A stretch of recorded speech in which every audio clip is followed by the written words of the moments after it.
So the client I'm working with, her name is Sarah. She's 22 years old, and she's female. Her medical history, she's very fit, and her family is very fit, and none of them have any really pre-existing conditions or anything to worry about, except some of them have a history of high blood pressure. Like I said, she's very fit. She's a professional ballerina, and she dances 9 to 12 hours most days. Her goal for this program is that she wants to eat less processed foods in a vegetarian diet. She needs foods that are going to keep her high energy and keep her full. She also wants to tone her arms, legs, and abs and maintain weight. And she wants to do all this because she's going to try to get the part of the Sugar Plum Fairy in a production of the Nutcracker, a very famous ballet. So that is what we're going to be working on with her. Hi, my name is Sarah Sanford. I'm a 22-year-old professional ballerina with the New York City Ballet, and I'm currently training to dance the role of the Sugar Plum Fairy with the ballet's 8-week run of the Nutcracker. I tend to live a very fit lifestyle. I kind of have to with my 9 to 10 and sometimes up to 12 hours of rehearsal every single day. I also choose to live on a vegetarian diet, which is what I personally think is best for my body. There is a history of high blood pressure within my family, so I would like to see preventative measures with that taken throughout my nutrition. Throughout the workouts, I would like to tone my arms, my core, and my legs. These are 3 parts of the body that are crucial and vital to the excellence and execution within the Sugar Plum variation and pas de deux. I would like to tone those groups of muscles while also maintaining my weight. The first form of exercise we're going to do with Sarah is some arm circles. So most of these warm-up exercises are just directed towards getting the blood flowing in your body warm, because all we're going to be looking at doing with Sarah is getting her body toned. So for arm circles, you're going to put your arms out to your sides, and then you're going to do some little ones, some medium ones, some big ones, and then you can do the exact same thing back. So for this next part of our warm-up, I've gone outside because you need a step. We're going to do some calf raises.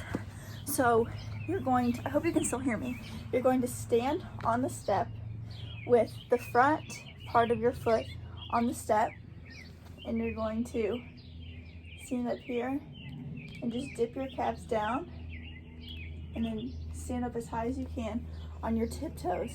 So if you need to, you can hold your hands out like this to balance yourself.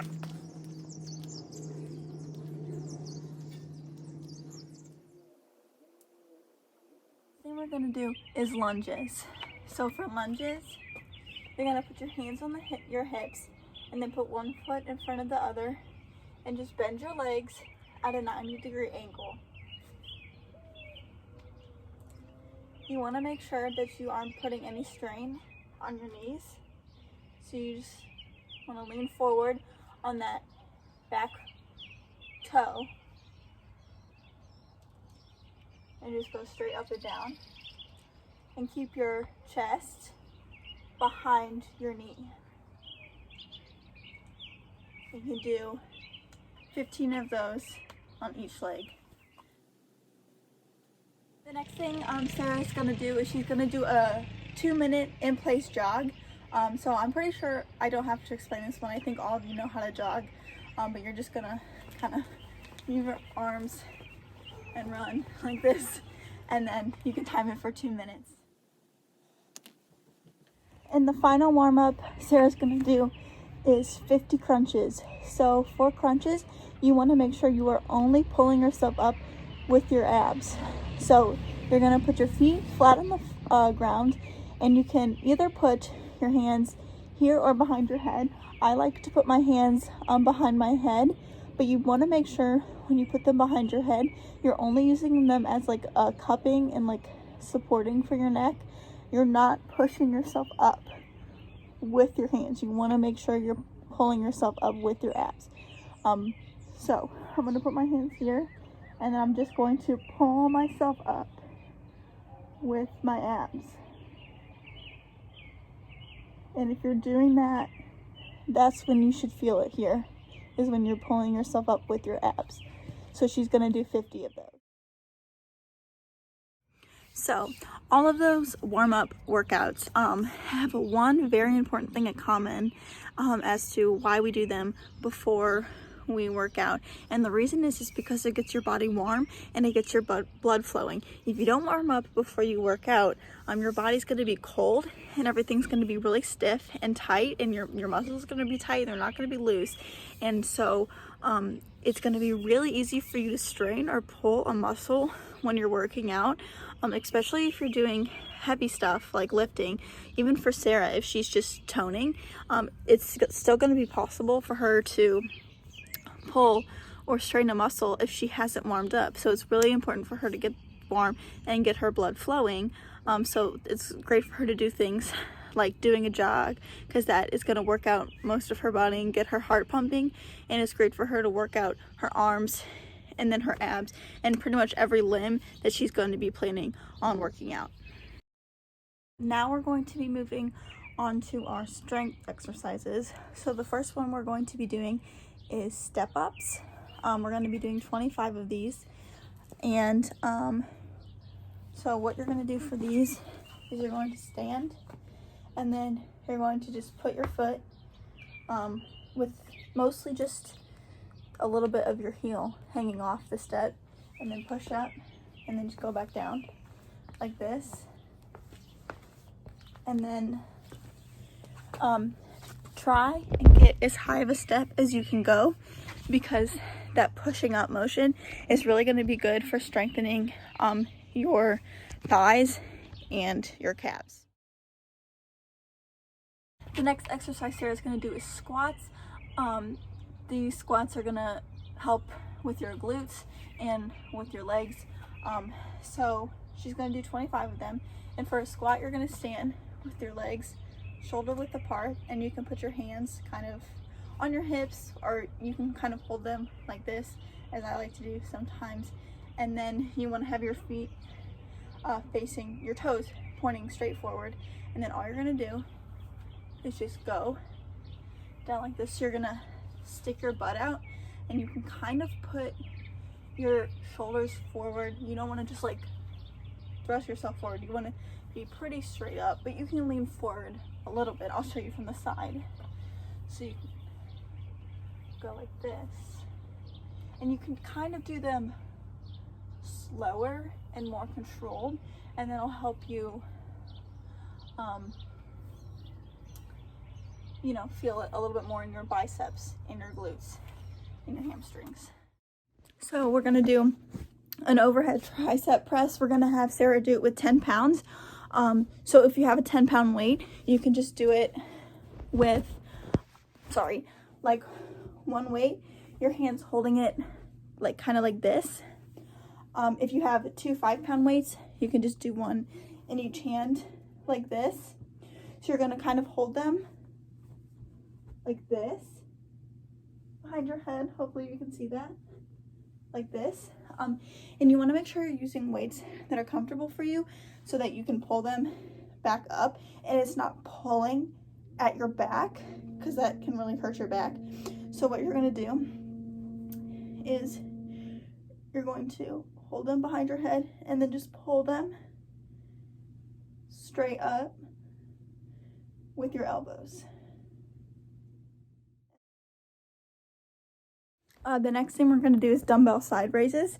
So for these, you're going to take a 5-pound in each hand, and then you're going to have them right next to you, and then you're going to just lift them at the same time, so they're straight out, and then bring them back down, and then straight up, and then bring them back down, straight up, and then bring them back down. So we did 2 strengthening exercises for our legs, and now we're going to do 2 for our abs and 2 for our arms, which is the places she really wanted to work on toning, were her legs, her abs, and her arms.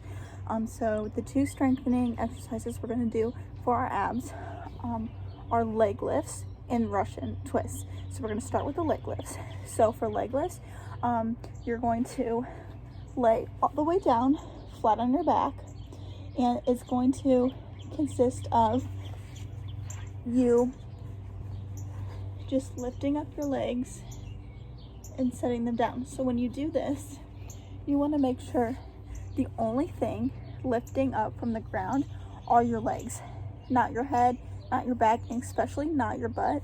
The only thing that's lifting up is your legs. And then when you bring them back down, they don't touch the floor. They hover over the floor about 2 inches, and then you bring them back up. So there, you make like a 90-degree angle, and then you bring them back down, and then bring them, you just keep doing that. So as you'll notice, I have my hands under my butt like this. That's completely optional. If you're really good at these and you have really good ab strength, you don't have to do that. You can just keep your hands at your side. But if these are a little tricky for you, like they are for me, and like they might be for Sarah, because she's working on building that ab strength, you can put your hands under your butt and it'll just give you that little bit of a lift, and you can do them, and it makes it a little bit easier. Next thing we have are Russian twists. So for this one, you are going to lean slightly back. Some people put their heels down, some people lift their heels up. It's honestly whatever you prefer. I'm gonna kind of just let my heels slightly touch the ground, and you can hold your hands kind of lightly together, and then you're just going to twist back and forth like this. One is 1 rep, so like going back and forth, that's 1 rep. And with this one, it's really, really important to make sure you're breathing, like you're really breathing in and out, and that's going to make it a lot easier on your abs, and you're not going to get cramps. So make sure you're really, really breathing. This one is really good with a weight if you want to use a weight. We're not going to with Sarah, but as she gets better at this, she can build up with a weight. So you're just going to go like this, back and forth. And this one is really good for just that center core right there, whereas the leg lift is more of an upper core thing. The Russians are more like center to lower core. The first set of workouts we're gonna do with Sarah is some cardio. So the first one we're gonna do is jump rope here, and then you can't see, but you're gonna stand on your toes. Like, I don't know if you can see that at all, but you're gonna stand and jump on your toes. You don't want to jump flat-footed or land flat-footed because that could really damage your knees. So you're gonna jump on your toes like this and swing the rope and keep a steady pace. So we're gonna have her do that for 1 minute. For a burpee, what you're gonna do is you're gonna start in a squat position, and then all you're gonna do is jump up and touch, and then when you come back down here, you're gonna jump into a push-up position and push up, and then squat, and then jump back up, and then do that. So when doing that, you want to make sure it's all one fluid motion. And when you do the push-up, you want to make sure you're really going down all the way into a push-up, and you're not kind of cheating yourself out of it. It's okay if you need to do it really, really slow, and take your time with it, but you really want to make sure you're doing it all the way fully, so you're getting the best results. So like keeping yourself in a proper push-up position, so like your butt's not up here, your butt's not down here, it's right in the center. Your hands and feet are shoulder width apart, and then bending down all the way. The next exercise we have is jumping jack. So for jumping jacks, you're going to start together and then take both your feet in your hands and then jump them out. So your feet can be a little bit farther than your shoulders, and your hands can go just to above your head, and you're just going to go like this. Pretty basic. We're going to do 30 of those.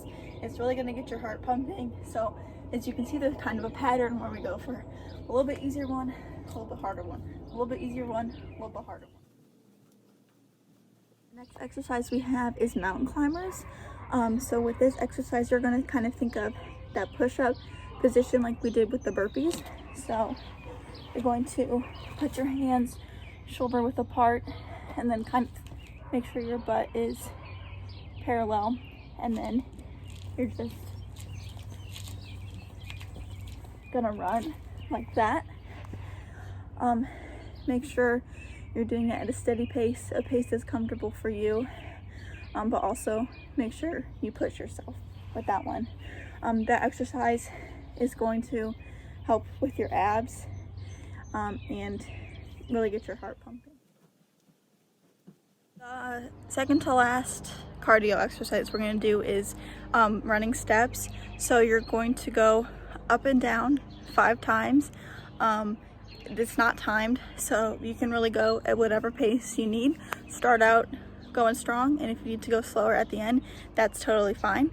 When you do steps, you want to obviously make sure you're being careful because you don't want to trip and fall.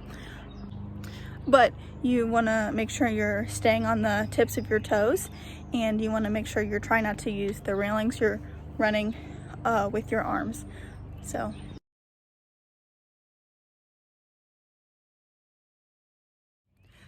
this last exercise we have for Sarah is actually a cardio exercise, but we saved till the end because we're going to use it as our cool down, and it's just a 2-mile walk. There's not really anything to explain. You're just going to go walking for 2 miles and enjoy the nice weather and the scenery, or whatever you have to enjoy. You can go with your family, with your dog, whatever you want, and just have a nice time.